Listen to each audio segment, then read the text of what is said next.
All right, here we are, the inaugural video version of the Providence Friarcast. Mike Hopkins, the host and founder of PCBB1917.com. I'm joined directly to my right here by Brian Reddy, and below us here, Brendon Desrochers. So welcome to everybody. So far, there are 0 people tuning in, but we hope that it gets a little bit better. Just a quick, on anyone who's not familiar with what we're doing here. I started this website, I don't know, 11 years ago, I think. And the podcast maybe 7 years ago, on and off, been doing it. This is sort of the newest version. I would say it's the Slack Discord version of the podcast. We had a Slack that started in April of 2017. Many of the people who are still there were original people back then. Brian included, I think, was one of the first 10 people back then, and Brendon a little more recently joined. But it's sort of a nice community that we built, and I'm excited that we're going to hopefully have more shows like this and try different things, whether it's the live show here, the podcast, maybe some other shows, some other characters from the Discord universe joining us for various things. I'll pass it off to Brian to introduce himself. Hey, thank you, Mike. I met Mike through another site, followed him. Actually, remember the first time I saw him was at the PC basketball elite camp under Coach Cooley, and I noticed him there. So I've kind of followed him along, and I've really appreciated the efforts that he's put in to expand the PC network, which now is growing a lot more. I've been a PC fan since I was a little kid. The first game I ever went to was at Alumni Hall. My brother's favorite player was Jim Larinaga, so we went there to see him. And then the first time I saw Ernie D, I was hooked for life.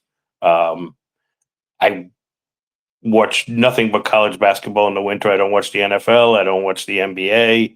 I don't really watch many TV shows either. So this has just been a passion of mine for the last 50 years since I was a little kid. So I'm glad to be here and hope to be able to provide any insight that I can. Thanks. Hey, thanks, Brian. I'm Brendon Desrochers. I'm a native Rhode Islander from Cranston.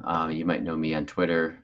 Maybe not. I'm Ultimate Crans or Ultimate Cranston on Twitter, and over at 247 Scout Friars. I sometimes have appeared on Rich and Steve's podcast as well. I have a Substack. I just love the Friars, and even though now I'm in New York, I try to get back as much as I can, and grew up rooting first for probably Eric Murdoch was probably my first favorite Friar. I was a little bit young for the Final Four run, although I vaguely remember it, and up through the Big East tournament title in 1994, Elite Eight, and on. My winters have been kind of defined by wins and losses of the Friars. So I'm excited to talk to these guys who have become friends of mine over the last couple of years after I've joined the Slack and the Discord. And, this is the eve, like a Christmas Eve for Friartown. We have had 5 games, a tune-up. We've won all the games, and now we have our first test. And so this is the time when I think a lot of Friar fans are just so excited to see what this team can do. And so I'm excited to talk about it.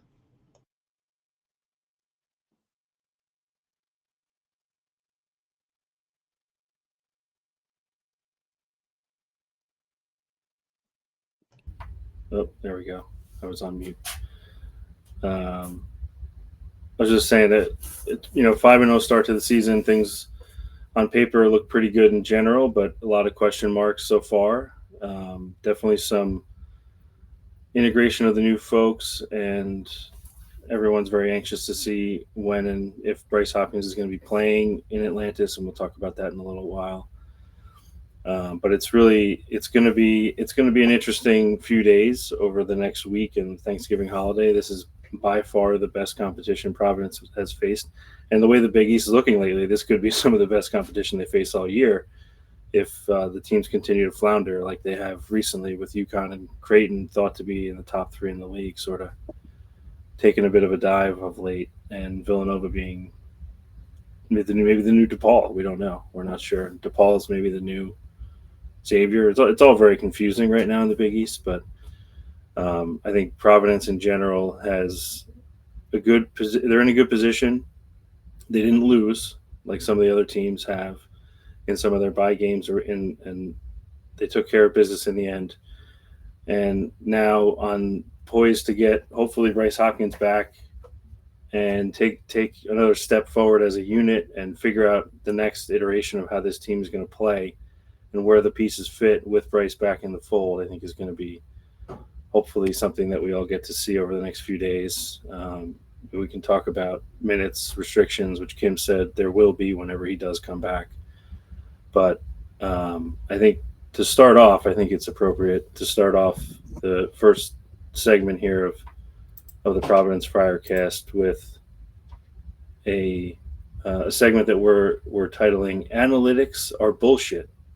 Stat of the week, and we'll talk a little bit about that. But here's maybe you remember this from last March. Right. Tend to agree. Bullshit they may be. I think the reality is that they are on the team sheets. The metrics do matter, unfortunately. It's not just wins and losses, it's how you do it. And Brendon, I know you did some, we were talking a lot in the Discord the last couple of days in particular about the adjusted efficiency margin and how some of the things in KenPom relate and how this team compares to maybe last year's team and some of the things around analytics. But did you have a stat of the week? I don't know, or maybe Brian, I know one of you were talking about it. I can jump in here. Yeah, I think there's an irony with the name of the segment. Obviously, myself, I find the advanced analytics to be really interesting and revelatory for my following of college basketball. But at the same time, I have some issues in particular with how they're used in the committee room. So we can talk about maybe a mix of those things. I think the first part is we now have team sheets in the NCAA tournament committee, selection committee, that have both resume metrics, which are basically metrics that only consider whether you won or lost, which of course is the point of playing the game, and predictive metrics, which kind of consider like if you were playing this team on a neutral court tomorrow, who would win? And there are, predictive metrics are great for understanding teams, and they also, it's not just the one number. Obviously, KenPom's 11 different stats that help you understand how teams play and their style. And KenPom's the only one. You have Bart Torvik, you have BPI, you have many of them. But I think that the biggest issue here that I have is that the predictive metrics are not talking about what you've done, but what you're expected to do. And when you get in the committee room in March, you've seen teams play 30 plus games. Your candidacy and your seeding, and I think maybe all of us agree on this, maybe we're not, maybe it's a kind of a straw man that we're setting up, is that it should be based on who you've beaten and who you've lost to. Now, if you want to take who you've beaten, who you lost to, and determine how good they are based on advanced analytics, just to figure out like, okay, well, how is a win at Villanova compared to a neutral court win against, say, Bonaventure compared to a road game against University of Rhode Island? Like, that's a valid way to use that, so you can understand how the quality of the win or the negative value of a loss. But I think someone threw up a stat in the Discord today. It's like, well, the committee this year will take an average of all of the metrics. And so you basically throw a bunch of different metrics that are trying to do all sorts of different things into one pot. You stir it around, and then you say, okay, well, this average of metrics is what we're going to kind of look to. I think it's unwise. And my perspective is, and maybe I throw it to Brian here, is, we see what in college hockey, is a thing called pairwise, where it's basically, it's an algorithm, and people, I think, are okay with it in hockey. I'm sure people would spend hours and months dissecting it in college basketball. But I'd rather than the committee coming out on Selection Sunday evening and saying, well, this team didn't do this and this team didn't do that, and their arguments basically contradict each other. One team gets dinged for the non-conference for the schedule. Another team gets dinged for having a good record in a power conference. Another team gets support for having like a good non-conference wins. Another team did no non-conference wins, but they're in a good conference and they go. And the thing is, because there's no true standard, the NCAA tournament committee's head can get up and say any kind of blather for 30 minutes to the host of the show, whoever it might be, either the day or the day after, and there's no accountability to it. Like, my perspective is, It should be based on your wins and your losses. The events and lists are great for understanding teams, but not for putting them in the NCAA tournament. And I would almost rather have like true goalposts that we can look at and say, we're going to use wins above bubble, or we're going to use this particular metric, and you have to have this combination of values that are purely wins and losses based, and that's where you're going to get seeded. No arguments. The committee's job is to put teams in sites and to kind of make sure there's no conflicts when it comes to conference alignment and that sort of thing, and nothing else. I'll leave it to Brian next. No, just to follow up on that, I think last year was a great example. The Big East was the second-rated conference by Ken Palm. They only got 3 teams in the tournament. And then the committee chair, when they were explaining it after, they mentioned that Providence and Seton Hall had good wins, but their metrics weren't that good. And what the Georgetowns, that's way off. But St. John's had high metrics, but didn't have enough good wins. So it was like they one of the other had to be wrong. If you're looking at the good wins, then it should have been Providence. If you're looking at the high metrics, it should have been St. John's. And it just seemed like they mixed it. And I think when you watched, people will always talk about the eye test and it becomes a joke. But I think there's something to that, because I can say personally, I would bet there's no one on the committee who watched more games than I did last year. And nobody who watched a lot of games thought that teams like Virginia and Michigan State were NCAA tournament teams. But they kind of squeaked in on this, if you squinted on this metric and ignored that metric, you could put them in. And I think that it showed in the tournament that, last year was probably the worst job the committee's ever done, in my opinion. Usually we're arguing about one team or 2 teams for the last spot. But, last year we had like 9 seeds that nobody thought should have been in. And the irony, I think, is I used to do my own projection, like from like 1996 until maybe like 2010, 2011. And then Bracket Matrix came out and basically took all the projections and created a consensus. And as that happened, whether consciously or not consciously, the committee actually became more aligned with the consensus.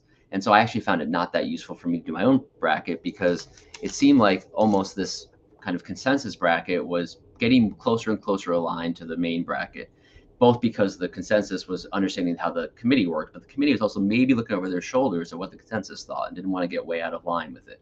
I remember there was a year like 2006 or something like that, 2007, where you had like a Vanderbilt that was a 4 when the consensus was that they were a 9, and you didn't really have that kind of thing much for a while. And that's what this last year, 2024, was so different, because that bracket matrix had been better and better at predicting the actual bracket year by year. But last year it was worse. And that, I think, shows you that when you have a trend like that, the people who are doing this kind of for a living, quote unquote, who's really bracketology for a living, there's couple people that do that, Jerry Palm and Joe Lenardi maybe, and 1 or 2 others. But basically people who take it very seriously, who create models to predict what the bracket will be, we're getting closer and closer to what the committee did. And as they're getting closer, suddenly last year the committee went a whole different direction. And not to great acclaim, let's put it that way. It wasn't like everyone, that was the great direction you took. It was we don't understand what you're doing. Don't do that again. And so I don't know that the new changes they've made, with the exception of the addition of wins above bubble, which is a totally resume-based rhetoric, just so maybe for a second we can talk about what that means. Wins above bubble is basically saying, if an average bubble team, or like the average bubble team played your schedule, what would their expected record be? And then what was your record? And if your record is higher, then you have more wins than an average bubble team, quote unquote, would be expected to have, then you get positive wins above bubble. That should be a good thing for your at-large candidacy. If you get less, then you'd have a negative wins above bubble, and that would be not good for your candidacy. I think that's a very useful metric especially for bubble teams, maybe not for seeding the top 4, but for your teams like, say, seeds 8 through just out of the field.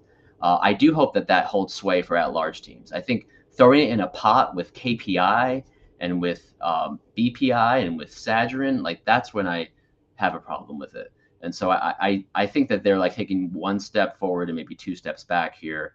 And that's my fear. And my biggest fear is that there's next March, when this comes out, just like last March, there's no accountability. Even the national media, like, I spent time and Other people spent time like pointing out some logical inconsistencies with like the KPI metric itself, Kevin Paga's metric, about how it rated different games in different ways, and especially pretty harsh on St. John's and Providence. And there was no response. I taught, Matt Norlander and Gary Parrish kind of ignored it. Mike? Yeah, and the other thing too, I know Frank in general was a big St. John's guy, tweeting aggressively at Kevin Paga. It's just strange that he's on a staff and his metrics are used. I also find that to be weird. Michigan State, right? Is that where he is? Yeah, but presumably they have some sort of ability to make sure that he's not like juicing the numbers, but since it's on the team sheet. But I think the sort of the genesis of where Kim's quote came from, to sort of bring it back to like the reality of today, is that the metrics certainly do matter, but it's frustrating that they do, certainly in the way that they matter. Let me just reorder so I'm not confused here. We lost Brian, but he's back. Just that, you have to like win in style now, and Kim talked a little bit about this on one of his radio shows recently, where there used to be this like gentleman's agreement between coaches that you're up by 15, 20, 30 later in the game, you sort of take the starters out, which is also smart, probably strategically for yourself and to avoid injuries in time that quote unquote doesn't matter, except that now it does matter for silly reasons, as we've sort of been talking about. That and the thing that I think that frustrates me too, and you sort of touched on it, Brendon, a little bit, is predictive metrics have a role and a place in college basketball, and it's largely for gambling. I mean, it shouldn't have any impact on who gets into the tournament or how quality of a season you've had, because all it is looking at the history and then seeing what you're going to do in the next game. It's not something that's going to make a statement about the wins or losses you had in reality. I mean, it's all implied, I guess, in theory, but I think there are many other metrics, that results-based metrics, that do better. And, wins above bubble, I think, is gaining some traction, which I think is great. And but the other fear I have, just like Ken Pom and all the other ones, Evan Maya, Bart Torvik, all these other analytics that come up, is that the average person has no idea what they're even looking at. And like they just see a ranking and they see a number, or it's green or red, and they think, oh, this is good or bad. Or last year we were ranked 29th and this year we're ranked 40th. Like, I can't believe the metrics hate us. When in reality, they might have their underlying numbers might even be better this year with a worse quote unquote ranking. It's just that it's all kind of relative to their, the opponents and the other teams. Yeah, I mean, I think part of it is it's what kind of what you said. What is fit for purpose? What is the purpose of a metric? Like, you need to use the right metric for the right purpose. If the committee decided, okay, we're going to use a resume-based metrics just to put people in the field, like, that makes total sense to me. But for the top 4 seeds, we're actually going to use predictive, because we want the best 16 teams to be in those spots, and we're going to turn the best based on who we think would basically be the gambling favorites. I'm not sure I agree with that, because I still think that even the 1 through 4 seeds should be rewarded based on how they played. But at least I can understand the logic of it. Throwing them all together doesn't make any sense. The one thing I will say is that I'm not sure that anyone learned a real lesson from what happened in March, because again, there's no accountability to the selection committee. But I don't think the reason why the Big East had their 3 bubble teams shut out was because of quote unquote the metrics. Maybe KPI, but I think what KPI was picking up on, fair or unfair, was the number of games that Big East teams played against wretched opponents. And by wretched, I mean DePaul and I mean Georgetown. Providence played them 5 times because they were unlucky enough to play them also in the Big East tournament. And that kind of dragged down the metrics of those teams. The combined, of course, those 3 teams were 13-0 against those teams, but those 13 wins not only did they not improve their standing, they actually hurt, and they hurt significantly. I think if you remove the worst 4 wins, quote unquote worst 4 wins from all the bubble teams, the Big East teams would do a lot better. I think that shows a flaw in how they're evaluating these teams, but it also means that part of being in the conference is having everyone in the conference pull their weight. And what DePaul and Georgetown did last year was embarrassing for the league and should be embarrassing to them. It should be embarrassing for every national media member who shilled for Ed Cooley at Georgetown. It's really no better this year at Georgetown. I know that they beat Wagner tonight, which is, congratulations.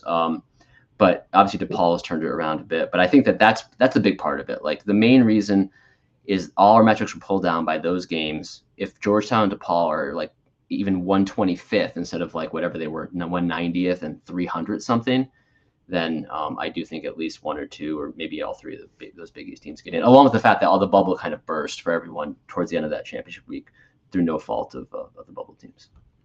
Well, it's funny you mentioned that, because I had two thoughts. One is, I mentioned that Ken Palm was second to the Big 12 last year, the Big East, and it was brought down because of those two teams. If you took out the bottom 4 Big 12 teams, I think they had 14, and the bottom 2 Big East teams, the Big East would have had a higher Ken Palm ranking. The other part of that is, I'm very interested to see this year, whereas Georgetown appears to be less bad and DePaul appears to be much less bad, how that's going to affect the conference ranking and rating, because we don't have a Connecticut of last year, but we also don't have a DePaul or a Georgetown of last year. Will that kind of, people are panicking because the Big East lost a few games early, but I wonder if that will be matched or, qualified a little by the fact that we don't have teams that are getting stomped on by everybody.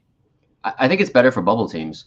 Bubble teams are probably not going to beat Connecticut, like last year's Connecticut, either way, right? I mean, Seton Hall did when Klingon got hurt in that game. That's the reason they won. But in general, Connecticut and teams that good are going to be hard bubble teams to beat at all. And so being able to get Q3 even wins against Georgetown and DePaul is going to benefit, I think, the bubble teams. I mean, obviously, Creighton, we've seen Villanova and others not look so great. And I could see a world where Creighton and Villanova, especially Creighton, are actually playing much better basketball in February and making it harder on Big East teams. Similar to Creighton 2 years ago, right? They lost 6 in a row in like November, December. Kalkbrenner got hurt. And then by February, they were excellent and they went to the Elite Eight. But you didn't get much credit for beating Creighton in February because they weren't as good in November. It's hard. I understand. It's hard. There are 363 teams. It's not like the NBA. You can't just play a schedule. It's not an easy thing to do, but I compare it to like refereeing basketball. Refereeing basketball is hard. Like, there are touch fouls. There are things happening. Guys are moving their 10 bodies. It's a small space.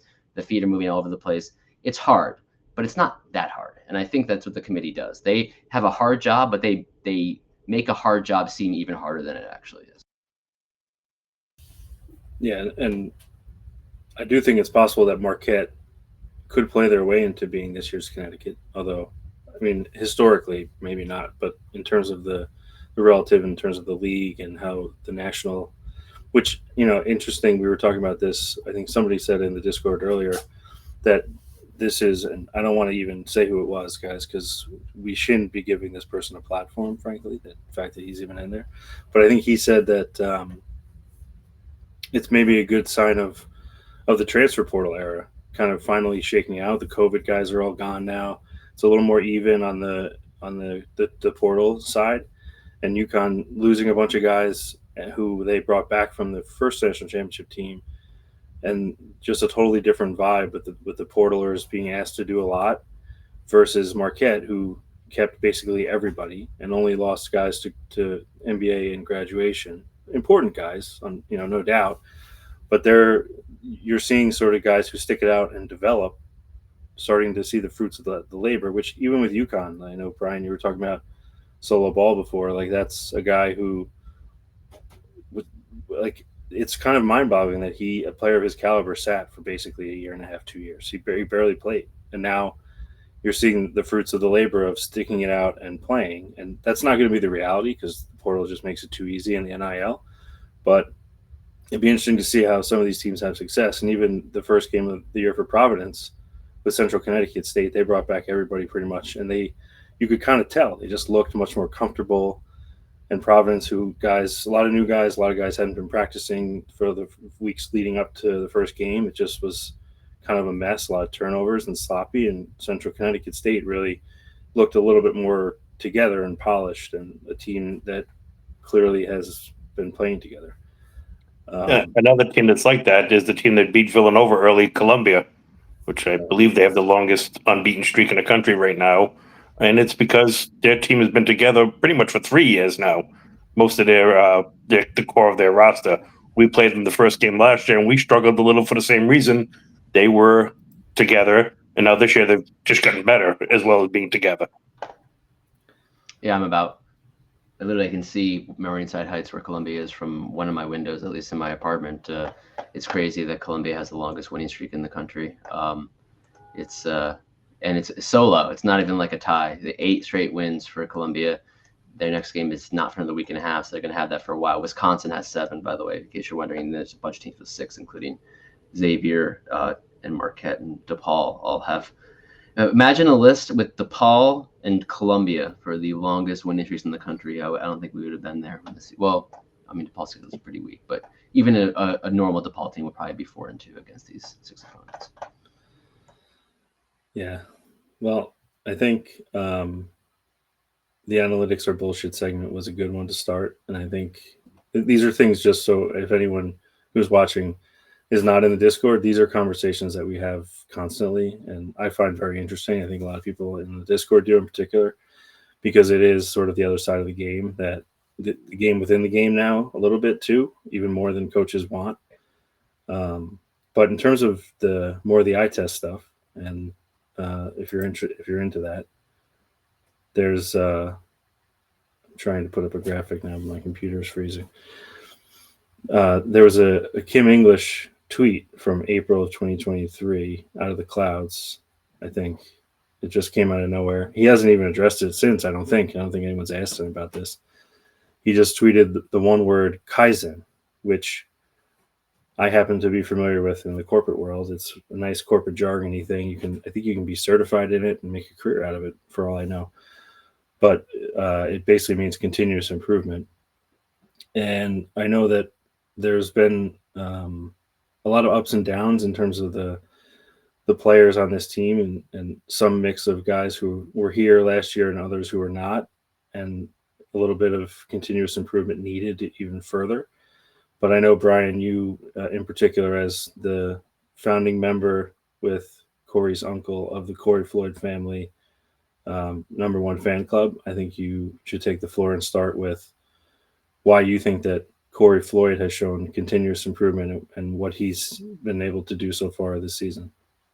Well, it's funny. I am probably a defensive first guy in terms of judging players. And I think that, obviously you need scoring to win, but if you can get a guy who can be a lockdown defender, it makes everything else a lot easier. And I think one of the things that got overlooked last year with Devin Carter and Josh Aduro carrying the offense is that Devin Carter and Corey Floyd both gave them lockdown defenders on the other side of the ball that did a very good job. And my biggest concern with losing Devin Carter is I figured we could find some points, bringing in a bunch of new guys, but I wasn't sure where that defense was going to be. And along with Wesley Cadet, Corey has really stepped up his game another level.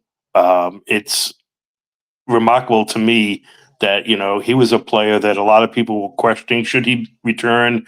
Did he have a role on this year's team?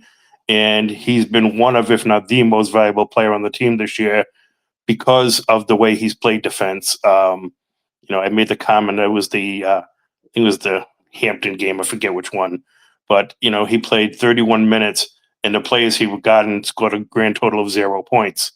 And I know that there's switch offs and everything else, but the bottom line is at some point, if you can stop the other team, and he's not guarding the worst players on the team. He's often got the first or second guard assignment. That's a big key, and he's really stepped up this year. And I think that what it's done is it's led to him having more confidence in his offensive game. He's taken the ball to the basket a lot stronger. He's drawn a few fouls. And then the last couple of games, he went 2 for 4 from 3 in each one. And I think, he's also the one who's ready to get one of the many players who'll gain if and when Bryce Hopkins comes back, whether it's this week or next week. That Bryce being able to dominate and draw attention at all times is going to help players like Corey and Jaden and others. But I think it'll really help Corey too, because he's the secondary driver to the basket. So I think that he's really taken a step forward this year. He has a lot more confidence, it appears, on the court. And I think that we're going to see that continue to grow over the next 3 or 4 months. One thing I really like about what Corey's done this year, the defense is kind of, maybe we should spend more time talking about it, but I think that, one thing that people might not know, Providence is number 1 in America in effective field goal percentage defense, which they're top 10 in both 3-point defense and 2-point defense. 3-point defense tends to regress, but 2-point defense tends to be a bit more stable. We'll see how it holds up against better competition. But Floyd, Cardette, and Bensley Joseph in particular, and Jaden Pierre has actually had very good numbers this year defensively, at least according to kind of the on-off numbers and when he's defending the ball. That perimeter defense, usually you think about the anchor of a defense being the center and shot blocking, but the perimeter defense has actually been rock solid for Providence this year. They're going to get tested against Oklahoma. We can get into that in a little bit when we preview Atlantis. But Corey Floyd is the key to that perimeter defense, and that's why he's playing so many minutes. In fact, he's played the most minutes in the team this year. But the thing I like about his offense is that he's not even shooting well from the 3. Brian mentioned it. He had 2 of 4 each of the last 2 games, but he's still only 28% for the season. But he has still been an above average offensive player when it comes to offensive rating, 114. That's because he's finishing around the basket. He's not turning it over, which of course the team has had trouble with a lot. For my Kaizen, I'm going to go with something that I'm concerned about how it goes this week, but I'm going to go with our centers. And, this is Kaizen from the early games. Obviously, Floyd has shown improvement. I think we probably saw it if you were there over the offseason. I guess you would have seen it, but in the UMass game, he was good, and he's been pretty good and improving during, especially offensively as the season's gone along. Christ Asandako started as low as it could get, right? So he had 5 turnovers, 4 turnovers, and 4 turnovers. So the first 3 games, 13 turnovers, 7 made baskets, and saw his minutes go down each game. But what I really liked about Christ is he's shown himself to be coachable. Now, again, the competition has been poor. I'm not going to deny that. But, the last 2 games, he's turned over only 3 times. He's had 2 blocks and a steal. He's still got an assist each game. He's dominated the rebounding, especially against Delaware State, and he scored around the basket. I really am excited about the fact that he could have taken those early games and pouted and been frustrated and kind of been lost, even a lost season, a lost half season.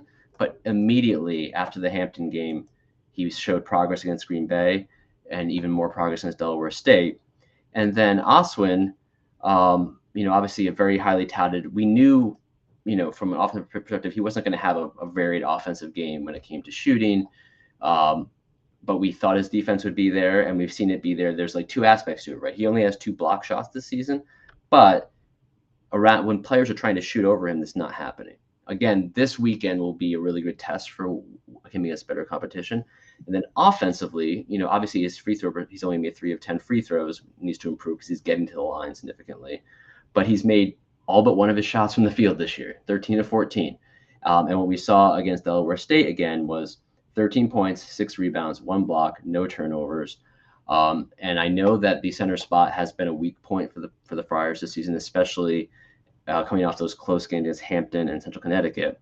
But I am hopeful that the progress we've seen from Oswin increased, plus 8 days of practice since the Delaware State game, will lead to more reliable and potentially explosive performance in Atlantis. I'm nervous about it, about basically saying that, and then they play some really good defensive teams, really good, talented centers, and it doesn't go very well. Godwin from Oklahoma is a really good rebounder and could give them problems. He's one of the best rebounders in the country. And so, obviously that could be a concern at the 5 position, although he only plays about half the game. And then on Arizona, they have Krivas, who is obviously a very talented player, especially offensively, and then Toby Awaka, who can play kind of the 4 and the 5 and is incredibly athletic, especially on the glass. So we'll see if they end up playing Arizona at all. But I'm hopeful about where our centers are headed. Yeah, my Kaizen is a little more on the hopeful front too, because it feels like, other than Bryce, I think the next missing piece to this team has been the guys that are in like the Jabri Abdur-Rahim and Rich Barron mold. Like, they haven't shot the ball well as a team at all, and it's clearly something that they're going to want to do is continue to shoot threes. And if they don't start making better than 31%, it's going to be a real problem, because as the competition gets stiffer, the 2-point percentage at the rim and even the ability to get to the rim and get shots is going to go down. So, but they should continue to be able to space and get threes, and they just need to make more of them. Rich Barron, albeit last year on a torn rotator cuff, I believe, so he had a shoulder injury he had surgery for, which he's been slow to come back to this year. Shot 43% on 84 attempts, which isn't a million attempts, but it's not. He played a fair amount. He played 33 games as a freshman, and I think he had a couple starts, if I'm not mistaken, 1 or 2 starts. I don't know if that's true, but he's only taken 15 threes and made 5 of them so far, and he really hasn't looked very good. And I suspect a lot of that is related to the shoulder surgery and then missing so much time this summer, when usually, like, when you see a guy who makes the big freshman to sophomore leap, I think a lot of that comes in the summer. They really take that next step. They get their body in better shape, and he just kind of missed out on some of that probably. So I do think he'll kind of turn the corner. I'm also sort of saying this because I talked to somebody who went to a practice in the last few days who said that Barron looked great in practice.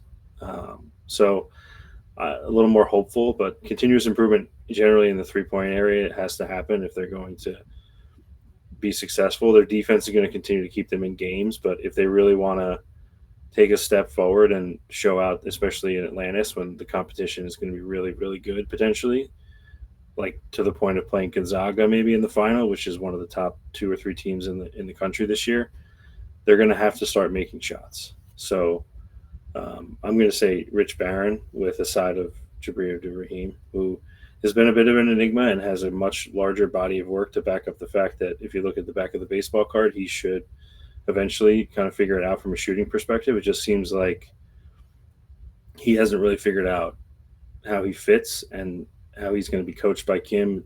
Seems like he's willing to be coached, but is there something there that beyond the hand injury and obviously the difficult things with going on with his family right before the season, is there anything besides that that's causing him to have a bit of a slow start? Because he would be, if you penciled in sort of roughly what he did over the course of his career, Virginia and Georgia, from a shooting perspective on very high volume, that's a key piece of the ingredient that's missing right now is like the shot making part. They're taking a ton of threes.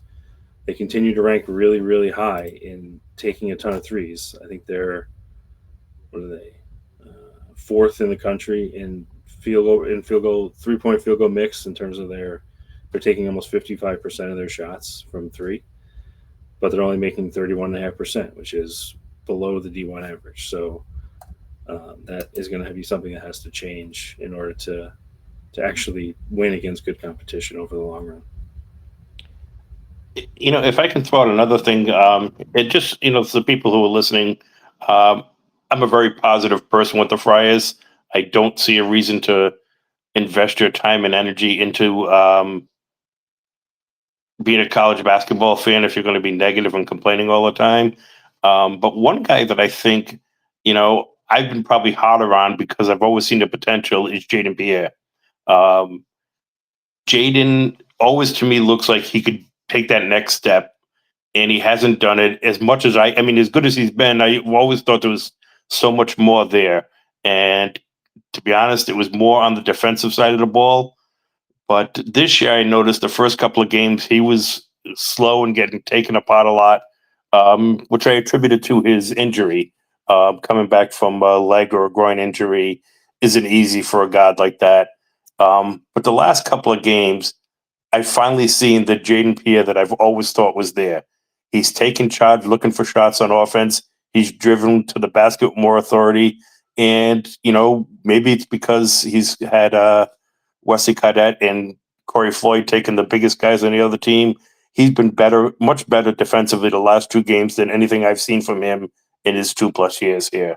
I think that that's going to be a real key to them going forward. That, and maybe it's also because he's got Bensley Joseph with him, making it easier that he's not a full-time point guard. He's sharing the duties there, so he's able to concentrate on other things. But I think, that's another, I hate to keep putting it all on Bryce, but it's another thing when Bryce comes back that he's going to get a little more freedom. And I think we've finally seen, I finally seen Jaden tap into that and become the player that we've hoped for 2+ years. Yeah, and I think that's maybe a good segue into talking a little bit more about Atlantis in general and Bryce's status. Kim and Jaden and Corey met with the media today down in Atlantis. The team landed last night, and the team flight at the Donors, so they all have been down there since last night. They had a little cocktail party this evening. It seemed like it was lovely.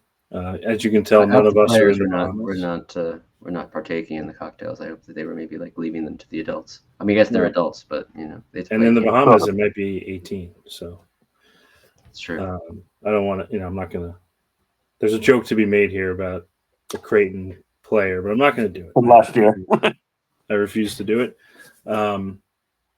But I guess just to tee it off, I'll play this clip that Nick Coit put together from the media availability. Kim was asked about Bryce and his availability and what he means to the team.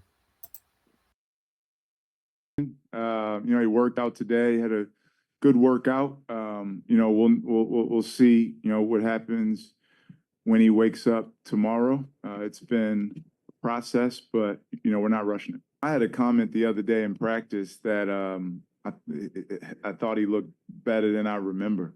He was but he's been with us for a year. The first time he's had a coach, same with Corey, the first time they've had a coach and coaching staff for consecutive seasons in college. So, we've just missed him for the last 26, however many games it's been since we've last had him. And he's been in our system for a year. So his understanding, his patience, his passing, his size, his versatility on offense and defense, it's been great to see him in practice. So that was Kim responding to a question earlier today about Bryce's availability, which, he said there's going to be a minutes restriction no matter when it is. It's going to be a game time decision. I think given the fact that he's practiced for about 8 days now and we haven't heard of any setbacks, I feel pretty confident he's going to play. It's just a matter of how many minutes he's going to play. Is the restriction, I think the over-under probably on the restriction is like 17.5. He's in like the 15 to 20 range somewhere is my guess. And I think the biggest question, besides obviously seeing him play and how comfortable he is and how much rust is there, is going to be, what does that mean on Thursday? Is he going to wake up and feel like really, really stiff and sore? Is the knee going to be bothering him at all? Or are they going to, because, Kim also in another clip during that media availability, which went on for about 10 or 11 minutes, in the beginning was asked kind of about, 3 games in 3 days. And Kim sort of was joking with Corey and Jaden, team final and team Rio wouldn't have bothered when these guys were playing AAU. They played 3 games in 1 day. But it's a different animal now. And Bryce coming back after basically, 10 and a half, 11 months of no action at all, maybe not 6 or 8 months of really not much live anything. And then 8 days of practice. It's a big ask against an Oklahoma team that is very, very skilled, athletic, and talented. So I don't know if anybody, Brendon, do you have any specific thoughts on Bryce? What do you expect to see from him? Do you think he's going to play? I think I have no intel on that he's going to play. I know it's been reported. I expect him to play. if not this weekend. And I think he'll play tomorrow based on what I've read. No inside information. One thing I want to point out before I get into it more is that Kim English to me, like, we've missed him for, I don't know what it is, like 26 games since he left, and I looked it up and it's exactly 26 games. It's like a classic Kim English thing. He knows exactly how many games it's been without Bryce Hopkins, but he's trying to like hide his like savantness. I mean that in a very positive way when it comes to that sort of thing. I think my thought, on the one hand, I want to temper expectations because he hasn't played since January. He's missed the whole part of the schedule against the teams that Providence is highly favored to beat. They'll be favored in many games the rest of the way, but they're not going to be favored the way they were in these first 5 games. There probably won't be a double-digit favorite in any game unless they play really, really well. Maybe a Georgetown game, a home game, or a DePaul home game later in the season could be a double-digit favorite. But right now, like every single game this season, even though coming back from Atlantis, they BYU at home, at Rhode Island, at DePaul, St. Bonaventure neutral. And obviously DePaul is a Big East game, and then the rest of them are St. Bonaventure Big East games. There are no kind of tune-ups, which is why I think a lot of people thought he might play against Delaware State to get that sort of tune-up. So that's the hard part. There's no like working your way into it. Kim English is kind of says it straight, I think, most of the time. Like he's not trying to he wouldn't be saying Bryce Hopkins looks better than before he was injured if he didn't think so. I don't think that he would have any incentive to do that. If anything, he'd be going the other way, be like, hey, it's going to take time. I don't know. We'll see. It's really hard to get back from this kind of injury. He'd be saying that sort of thing. But I think, there's going to be rust probably. And, I think 12 to 18 minutes of Bryce getting on the floor and doing some things and being part of the team and learning how to play in the mix. I'm interested. I want to throw it to Brian in a second about how he's seen this play out with another team he follows and a big player coming back for Grand Canyon, and how that took some time to reintegrate, but eventually has they led to one of their first ever win against major conference teams against Stanford. Maybe just like that experience even recently of seeing like a major player come back and taking time to reintegrate might be useful. The only other point I have is to what you said, Mike, about playing 3 games in 1 day versus 3 games in 3 days. For the first time in a long time, it feels like Providence is the team with the kind of depth to stand up to 3 games in 3 days. Usually you come in this kind of tournament and we're going with 7-8 man rotations where you only trust 6 guys, maybe. I look at like just random team, even like some good teams, and sophomore Malik White and sophomore Drew Edwards in the 2017-2018 team. You look at Chris Dunn's last team, and our 7th man was freshman Ryan Fazikis. Our 8th man was freshman Drew Edwards. Our 9th man was Quadri Smith. Like, this team is their 6 through 12 is as good as I've seen at Providence since maybe like the 93-94 team that won the Big East tournament. That team had, was so good that Troy Brown, who got drafted the next year in the NBA draft, was redshirted as a junior. And so I am hopeful that as other teams might get fatigued and break down, that if Kim plays it right, that we'll be in a spot on Thursday and Friday, even if Bryce is not playing big minutes. I don't think he will be. And maybe he even doesn't play in the Thursday game. He doesn't play back-to-back. That's a possibility. That because of guys like Ryan Mila and Jabri and Mike, you mentioned Rich Barron, Justin Fernandez, Eli DeLaurier, these are all players who can contribute to winning on a major conference team. We've seen it already from all of these players. And I'm hopeful that we can come out of Atlantis feeling better about the team than we do right now, in part because Bryce Hopkins comes back. We feel good about that. And then the other part is the depth allows us to play good basketball for 120 minutes. That's my hope. Brian, what do you think? Yeah, and I think, just on the last part of that you were mentioning, Kim mentioned in the press conference today that, if he does have a shorter rotation tomorrow, that he will give the guys who play a lot of minutes tomorrow probably a little break on Thursday where they're playing fewer minutes, because he does have the depth to bring other guys in there to eat some more minutes. So I think that, that's a very good point you made. Regarding Bryce himself, I'm a big Grand Canyon University fan. they've had two situations in the last couple of years that kind of together tie the issues with Bryce to me. One was Javon Blackshear, who a couple of years ago was the preseason player of the year in the WAC, and he had an ACL surgery. Now, supposedly his injury was much worse than Bryce because he tore the ACL, the MCL, and whatever else is there. And it basically has taken him almost 2 years to get back. He got injured in January of 2023. Last year he came back and he was, he went from a 15-point per game player to a 3-point. And, I don't even think he played in the NCAA game against Alabama.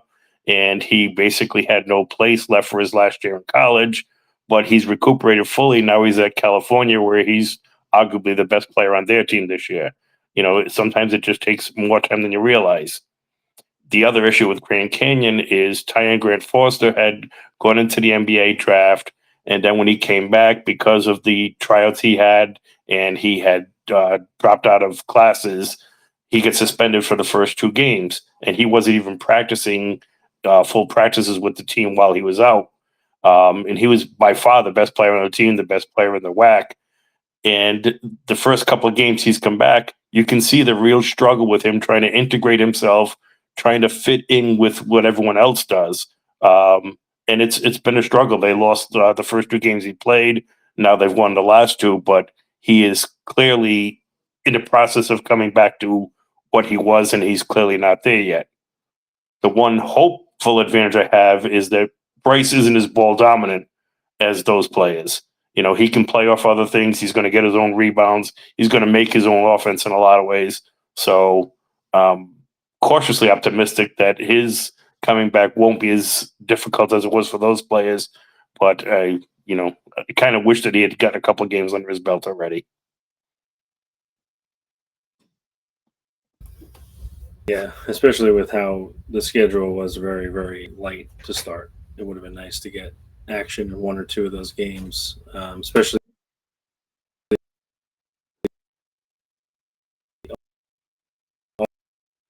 also with the layoff. Get a chance to go play and then get a lot of rest in between. But the reality is he just wasn't cleared until the day before the Delaware State game. And Kim said that on the radio show recently with John Rook. It's Ryan Mila, who a freshman who has been, I think, surprising to some people and others maybe not as surprised with how good he's looked in some limited minutes. He came back and the first game of the season, I think he had practiced for 3 practices. Just to give you it's a whole different world when it's your best player. He's coming off of a pretty serious injury and missed a lot of time, as opposed to somebody who is a guy who it'd be nice if he contributed like here and there, maybe, but he's a freshman, so it is what it is. On the depth piece, I think that's a good call out.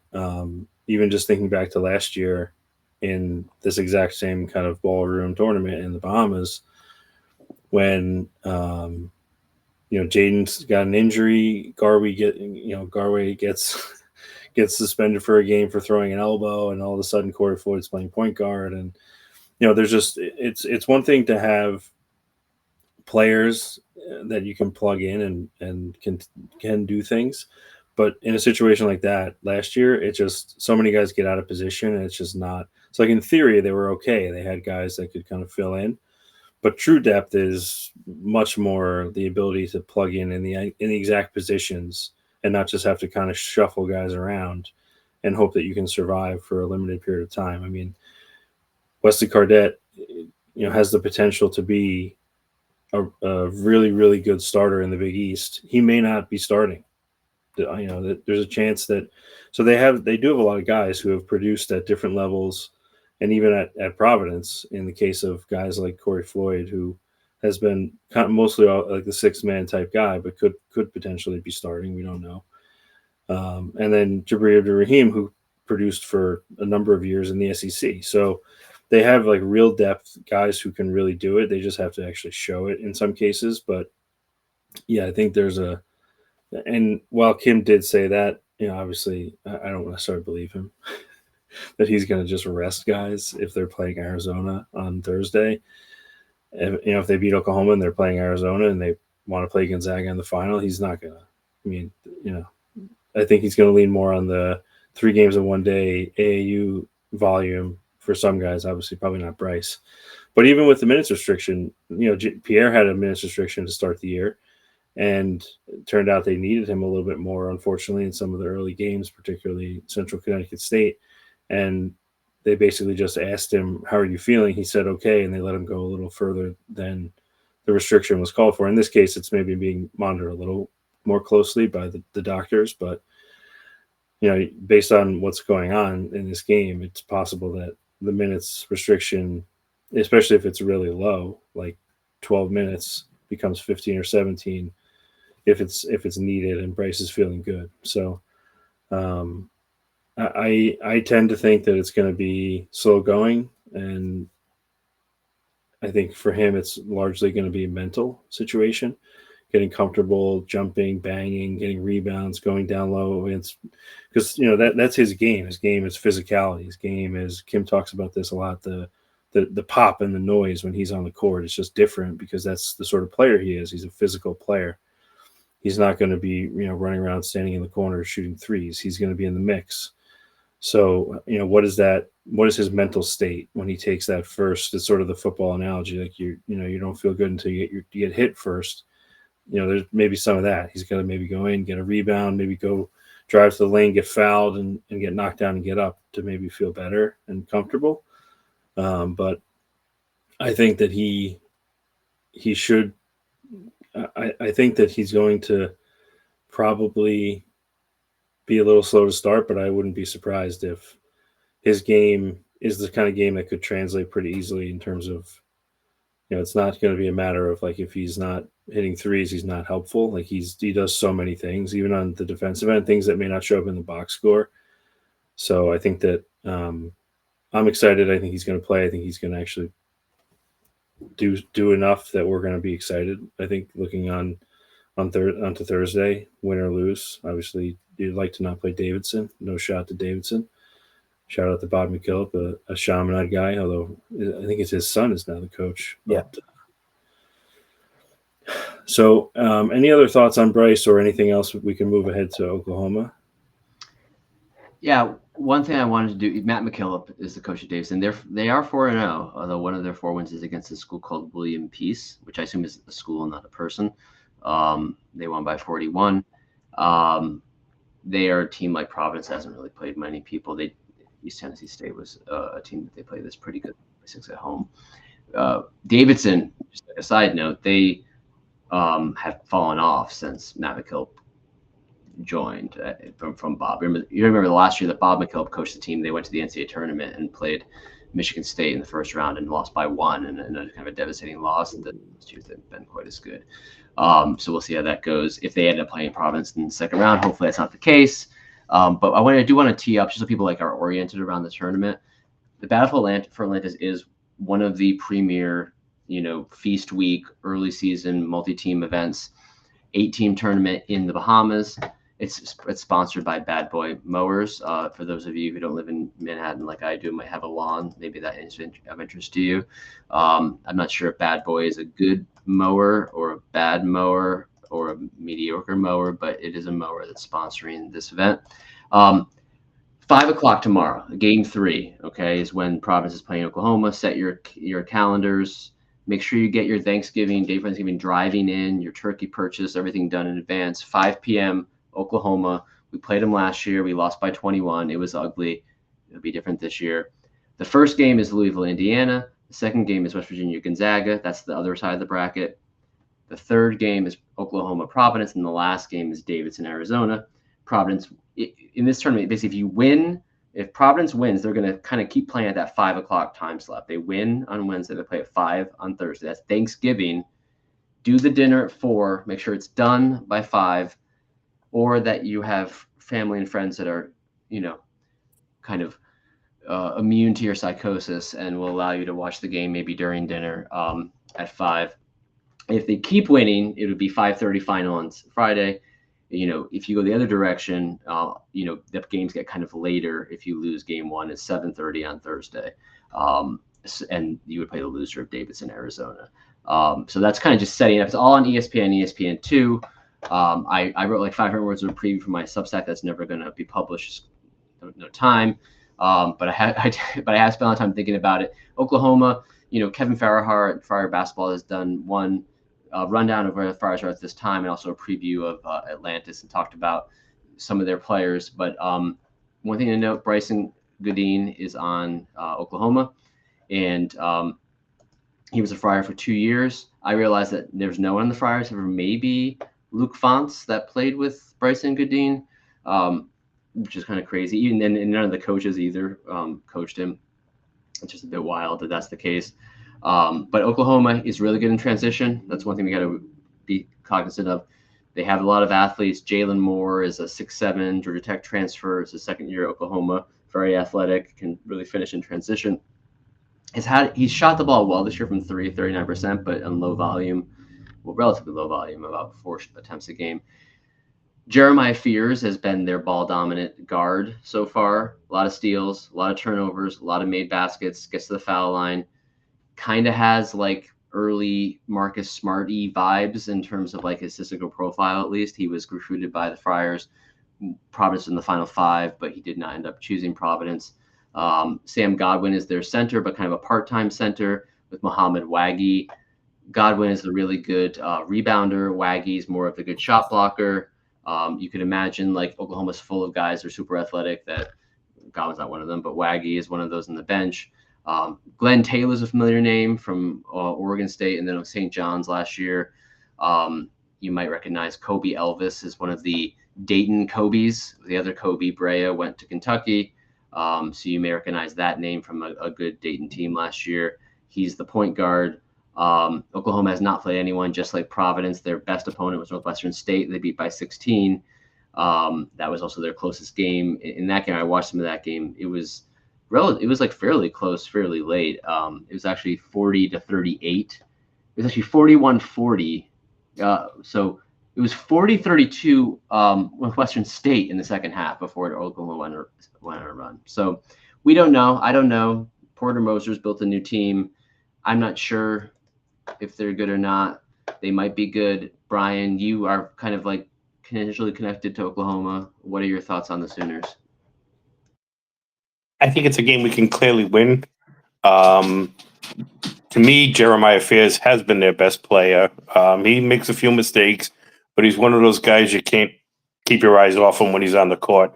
He's a terrific defender. He takes the ball to the basket right on top of people. They've also got, Duke Biles and Moore have been shooting well from three. Kobe Ellis has really struggled. Bryson Godine's only played one game, so it's hard to tell with him. But they play a good team defense. It's one of those things where, the whole is better than greater than the sum of their parts. Glenn Taylor didn't play much the first game. He's been getting more sense. It's funny to me because he had committed to Grand Canyon and backed out when Tyon Grant Foster came back because he was in a minute squeeze and realized he wasn't going to start because they also have Jacoby Coles. So he's started a couple of games, hasn't started others, and he's picked up minutes, and he's kind of the same player he was at St. John's. So it's a good test for us.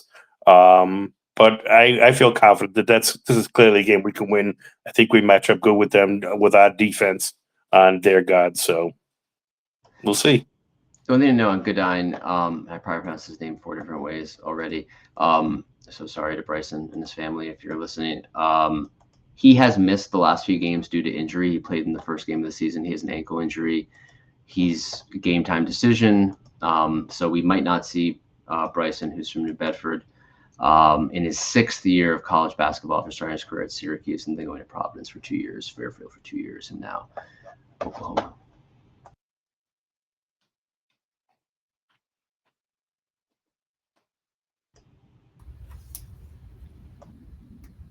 I don't know if this is working. I was trying to put up a tweet from another Discord person.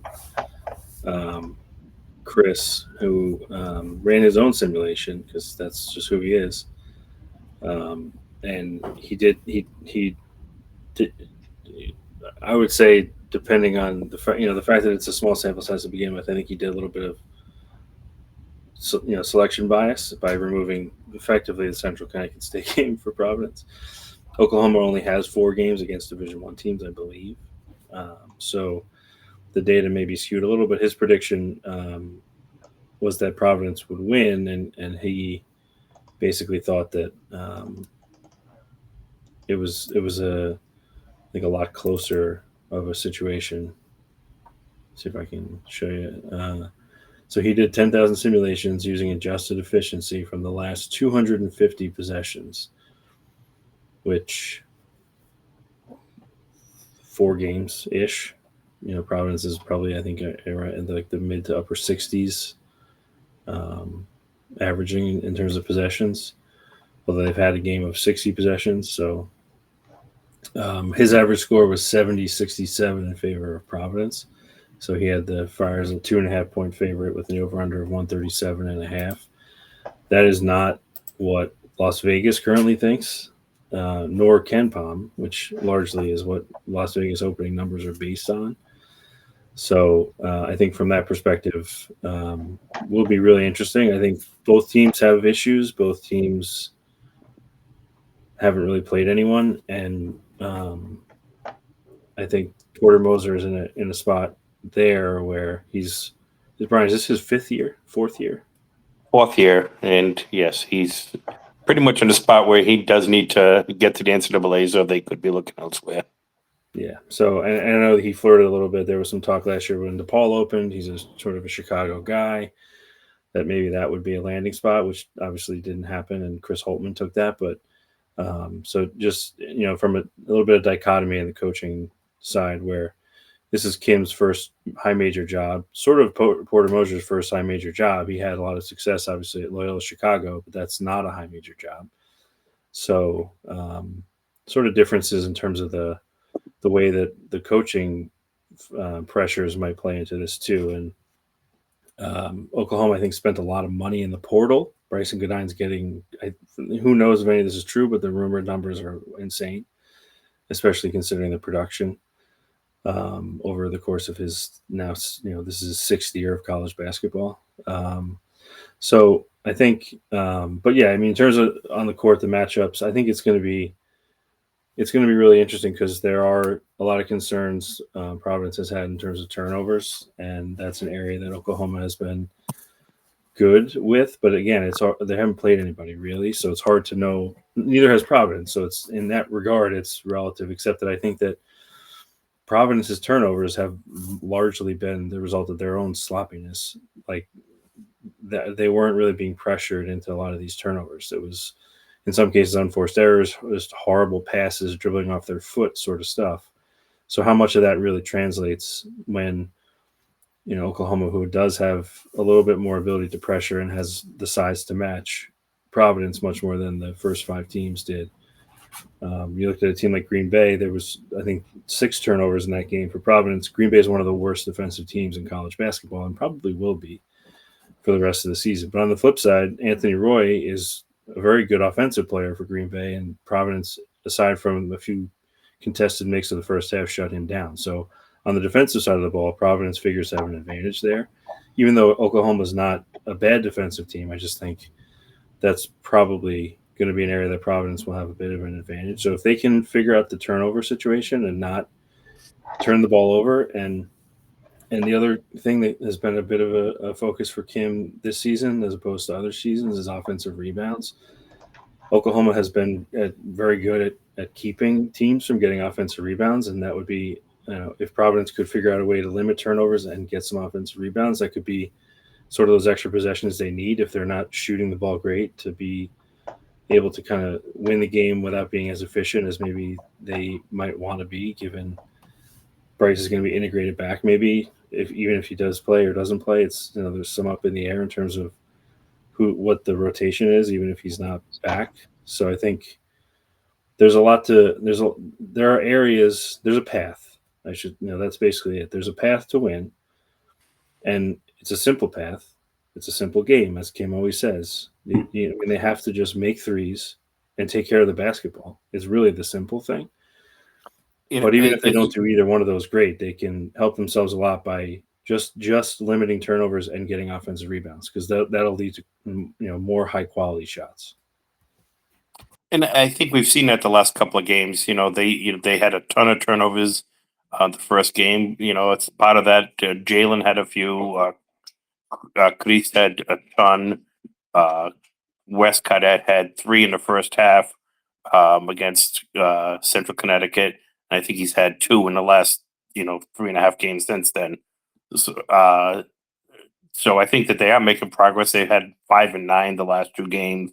So hopefully that's something that isn't is a pattern rather than just a factor of who they played.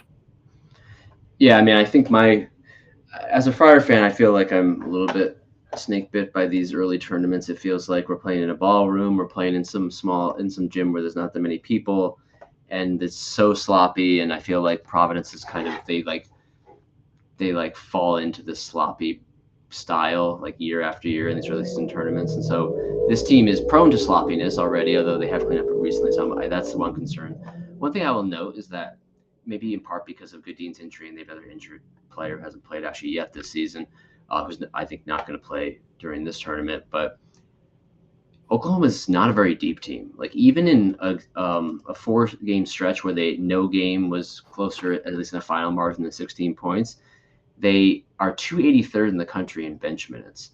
And I see also a couple things. Jalen Moore has had 4 fouls and 5 fouls in 2 of the games, and he's been, along with Jeremiah Fears, their best player. Sam Godwin is really their best center, and sometimes they even don't play a third. Their second center, Waggy, only plays like 10, 12 minutes, in part because he's just not that good, which means they have to play more at the 5. And Godwin has picked up fouls in every game, like at least 3 fouls in even limited minutes. I do think that there's like an aspect here where a couple early fouls, sending Jalen Moore to the bench, maybe even a guy like Hopkins picking them up. You could imagine Hopkins or maybe Cardet at the 4 helping pick those up. Those kind of things can swing games. I don't necessarily think depth is that important in one single game, but when there is a gap in depth, which I think there is in Providence's advantage, a little foul trouble for some of his best players, when Providence is not as reliant on single players yet at this point. Maybe Jaden Pierre is maybe the most important player from like a depth perspective as the point guard. Or if you look at even Floyd or Cardet from a defensive perspective, considering some of the matchups they're going to have. But I do think that that's a possibility that some early foul trouble would help. But I think what Mike said is kind of what I thought is Providence shoots a lot of threes. If they make some threes, if they hold on to the ball, they can win.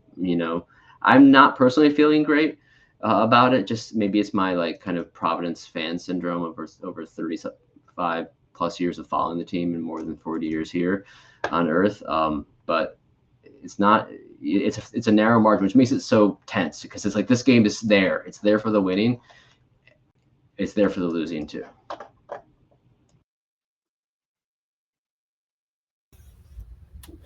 Yeah, well, and not to get too far ahead, and we sort of touched on some of these already, but the opportunity that this tournament presents and events like this next year, they're going to be in Maui, which obviously there's been some really fun games in Maui this year. I think I'm right about that. Is it Maui next? No, next year is Arizona. Next year's in San Diego. Yeah, right, I know that Kansas and Wisconsin. Do you remember the 4th team that's there, Brian? No, I know it's somebody good, but I know that it's four major teams. And then the following year is Hawaii. Right. Yeah, Hawaii. San Diego is it's Wisconsin, Florida, Kansas, and Providence. That's the 4 that are going to be in San Diego next year.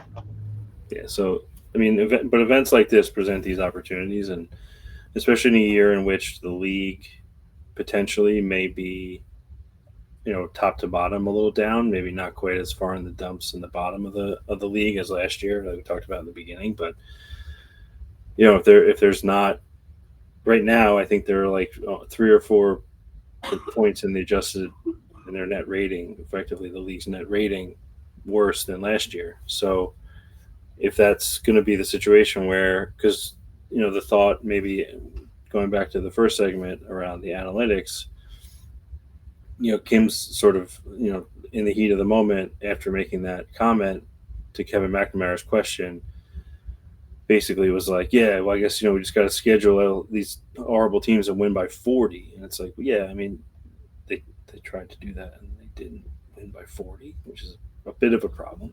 But putting that aside, the reality is, like, this is the chance to make some bones, because if the league's not going to be a strong top to bottom, you're not going to have maybe quite as many quad one opportunities in the Big East as in a traditional year. So, if you can get by Oklahoma, we one of the conversations this week in the Discord is kind of the hypothetical of, like, would you rather be 1-2, but the one win is Oklahoma, and then you lose to Arizona and Louisville or West Virginia? I don't know. I forget how that all plays out at the end. Or would you rather be 2-1 and you lose to Oklahoma, but you beat Davidson and West Virginia? And, and I think you want the chance to play the best teams. So I think you have to take the win against Oklahoma, and then the rest of it's sort of gravy. And I think even just getting a team like Arizona on the schedule and into your metrics does have an impact, win or loss. Obviously, you don't want to lose by 100, but I think, if you can get by Oklahoma, I think it opens the door to potentially something really special. Obviously, getting all the way to the end would be great, and getting a chance to beat Gonzaga, which likely, obviously, who knows who comes out of that side of the bracket. But in a perfect world, if you could, match up with Gonzaga, one of the top, probably at the end of the year, they'll be a top 3 to 5 team at worst in the country. Get the chance to play in a tournament atmosphere, something that has always been a strength for Providence. When they go to the Big East tournament and MSG, they sort of, almost no matter what's going on that year, they sort of turn up the volume a little bit at Madison Square Garden. So a little more tournament experience, some time away from the regular routine, some time traveling.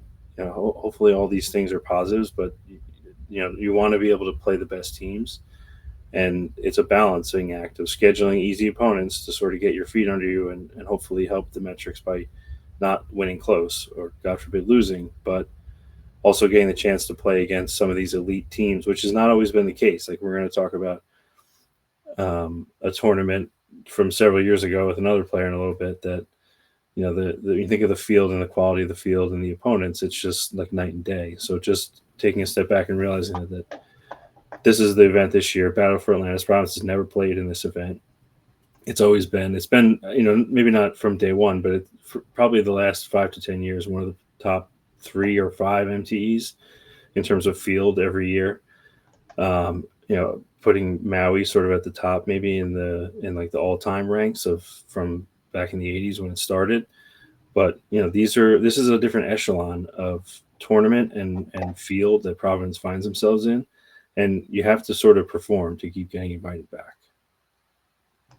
I was thinking, and we can leave that last segment because I think it fits. I was looking back. What is the most anticipated non-conference early season game the Providence has played recently? And I was kind of looking back through the schedules, and I got all the way back, and maybe there's a more recent one someone could think of, to the Wooden Invitational from 2015.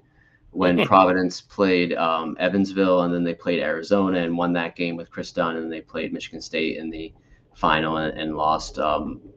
Competitive, relatively late. I'm looking at they were basically up by 4 with, it looks like 6 or 7 minutes left, and ended up kind of Michigan State wanted to run, and Michigan State won that game going away. That was the Michigan State team that was like, everyone thought should have been a 1 seed. They were the top 2 seed, and they ended up losing Middle Tennessee in the first round of the NCAA tournament. But that was like Denzel Valentine and those guys. This does feel to me like the biggest tournament and maybe the biggest single non-conference game since then. Maybe this is like a recency bias, but just because of the kind of razor edge that we're on this season, Bryce Hopkins maybe coming back for this game, not knowing how good the team is, being 5-0, playing a beatable team, but also be a quality win, but also a losable game. It does feel like maybe the biggest non-conference game in like going into the game. Obviously, look back at like Texas Tech the year that in Wisconsin, the Sweet 16 season, looking back on those games, those seem really big. But I'm not sure going into those games, it felt quite as big as this one at least feels to me. And I'll kind of swing over to a tournament that maybe not, I wouldn't think anyone think is as big, but there was the Puerto Rico shootout from 2007. And it's going to be a segment that hopefully will be recurring. There's this concept in baseball with some kind of niche baseball blogs and podcasts, like, people remember the stars, but then sometimes you flip through some baseball cards, look at a box score, and you're like, oh yeah, I remember Jose Vizcaíno, or oh yeah, Dale Swaim. Yeah, Dale Swaim. And I saw that Jake Cave got traded today, former Yankee minor leaguer who was traded for Luis Heel. And it's like, they're like just these players that are like in your brain as a sports fan that maybe are not stars, but in the term they use in baseball realm is kind of remember some guys. Let's remember some guys. So we're going to finish up with kind of a fun segment we call Remember Some Guys. And the guy remembering this week is Dwayne Williams.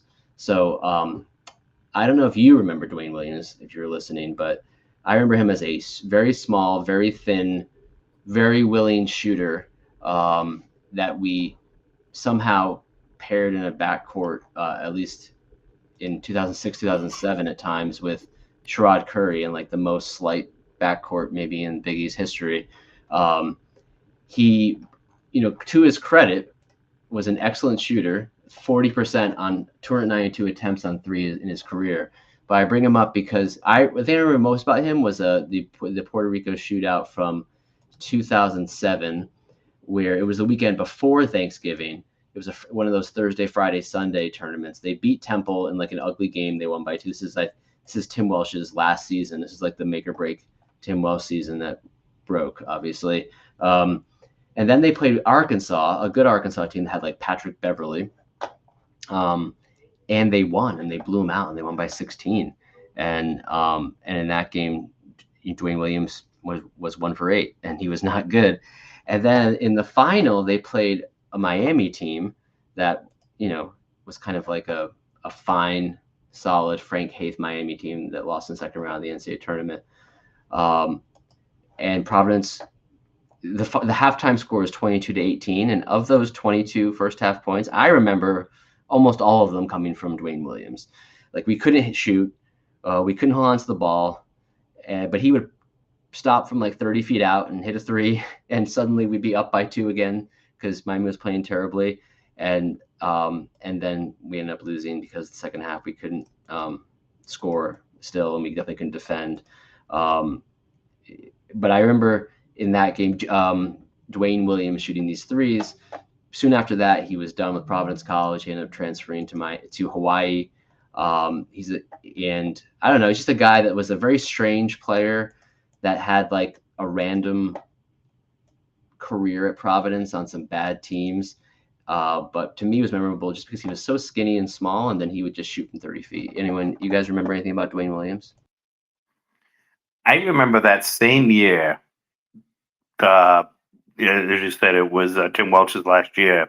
Probably started off pretty good. I think they were like 12-5 or something at the beginning of the year, and then the team just kind of fell apart after that. And he had 2 games in a row where he took like 12-13 or 12-15 3-pointers in back-to-back games. He wasn't shooting well, and then something happened a few games later, and he was, I believe, tossed from the team. I don't know if he got hurt or whatever, but he left. And then he transferred to Hawaii, where he played 10 to 15 games, and apparently didn't think that going to school was part of the experience of being in Hawaii. And he was suspended and never played college ball again. That's my memory of Dwayne Williams. Yeah, I mean, the school part of school also was not one of his fortes when he was in Providence. He and I were in the same civ class. That last year of Welsh was my sophomore year, I think. He was in my civ class, in my seminar, which for anyone who doesn't know, it's basically like you have the 100 kids in your civ class, and then there's like 10 in your seminar. It's a much smaller thing. You meet once a week. I think that's changed now, unfortunately. The kids these days and all that. But Dwayne would often show up late. He had like full arm, like fire flame tattoos all up and down his arms, as I recall. and was one of the skinniest people I've ever seen in person, especially for someone who was a Division I athlete, clearly. But yeah, it really, like, also his like California accent was sometimes hard to understand, the way he just had a very specific way about him. And I also was just looking at that box score from the Miami game you were talking about. Wayne Efijuku came off the bench for some reason. I do kind of remember him being in Welsh's doghouse at some point at the end of his career, but it's just funny. He played 31 minutes off the bench. And some of the names are, just like getting a lot of PTSD looking at this box score. Jeff McDermott played all 40 minutes. And Jeff Xavier. Speaking of like the lack of depth, like this team had Wayne Efijuku on the bench, and then they played two other guys 13 total minutes, Alex Kellogg 10 minutes and Randall Hankey 3 minutes. And you were saying about Jeff Xavier, Pawtucket legend. Pawtucket legend. Now he's his high school coach now locally. Mount St. Charles, I think. Yeah. Yes. He was over 6 in 29 minutes, so not great. And had 1 point. He was 1 of 2 at the free throw line. But I mean, it's just like really like Jonathan Colley, like 6 points, and it was a fun time for me as a student. I was, but that was the year that Louis closed because the ceiling caved in over Columbus Day weekend, and they reopened it in the spring. It was never the same, and it's now a Dollar Tree. But so I have a lot of very fun memories. It's just that basketball was not one of them. So that's remember some guys. If you have guys you want us to remember, let us know on Twitter and the Discord. I have some thoughts in my head, but we'll save them for future episodes. Yeah, and if we have enough lead time, and if they're recent enough, I could probably find some highlights, because I was trying to find some Dwayne Williams clips of shooting absurd threes, but I just really didn't have the time to figure it out. But so we're now coming up on 90 minutes, which feels like a lot considering we were just sort of deciding to do this like last minute anyway. But really appreciate everybody for tuning in. And also the Twitter live thing was also, we were like, we probably won't do video. And then it's like, well, we'll just go live on Twitter. So was also a bit of a surprise. So thanks to everybody that tuned in there. If you're listening to this on a podcast feed, you can make sure you hit subscribe. We're going to try to do this a little more regularly. There could be other shows, other people involved. We're going to sort of just have fun as we go. And we'll see how the Friars do in Atlantis. And I suspect we won't do this again this week. Maybe we'll do this again next week. But if you're interested in chatting with the three of us, we're in the Discord, so you can come check us out there, or on Twitter. And I guess we'll talk to everybody next time. Hope everyone has a great Thanksgiving, and go Friars. Thank you, Mike, for giving us this opportunity. Appreciate it. Absolutely. All right. We'll see everybody next time.